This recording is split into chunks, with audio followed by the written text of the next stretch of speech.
Saint Catherine ட்ரெக்சல் 1858ல ஐக்கிய அமெரிக்கால வசதியான குடும்பத்துல பிறந்திருக்காங்க.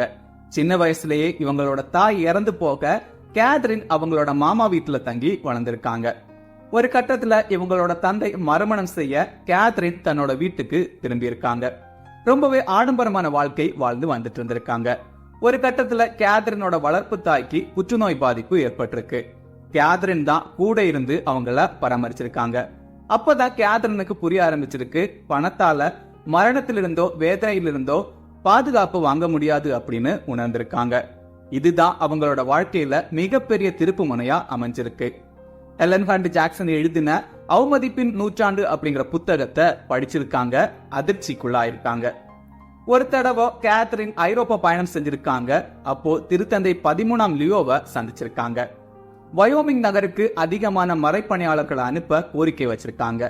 அதுக்கு திருத்தந்தை, நீ ஏன் மறைப்பணியாளர் ஆகக்கூடாது அப்படின்னு கேட்டிருக்காரு. திருத்தந்தையோட அழைப்ப இறை அழைப்பா உணர்ந்திருக்காங்க கேதரின். 3.5 வருஷ பயிற்சிக்கு பிறகு கேதரினும் அவங்களோட நற்கருணை சகோதரிகள் குழுவும் இணைஞ்சு இந்தியா மற்றும் கருப்பின மக்களுக்கு உதவிட முதல் உறவிட பள்ளிய சாண்டோஃபால நிறுவியிருக்காங்க. புனித சூசேப்பரை துணையாக கொண்டு 13 மாநிலங்கள்ல கருப்பின மக்களுக்காக கத்தோலிக்க பள்ளிகளை நிறுவியிருக்காங்க. 40 பணி மையங்களையும் 23 கிராமப்புற பள்ளிகளையும் நிறுவியிருக்காங்க. பிரிவினைவாதிகளோட தொந்தரவு அதிகமாவே இருந்திருக்கு. பென்சில்வானியால ஒரு பள்ளிக்கு தீ வச்சிருக்காங்க பிரிவினைவாதிகள். அதுக்கு பிறகு 16 மாநிலங்கள்ல இந்தியர்களுக்காக 50 பணி மையங்களை நிறுவியிருக்காங்க.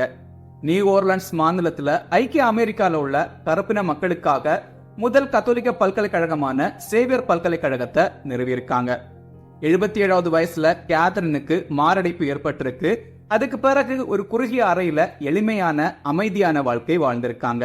96வது வயசுல இறந்து போயிருக்காங்க Catherine. March 3 Saint Catherine Drexel feast டே.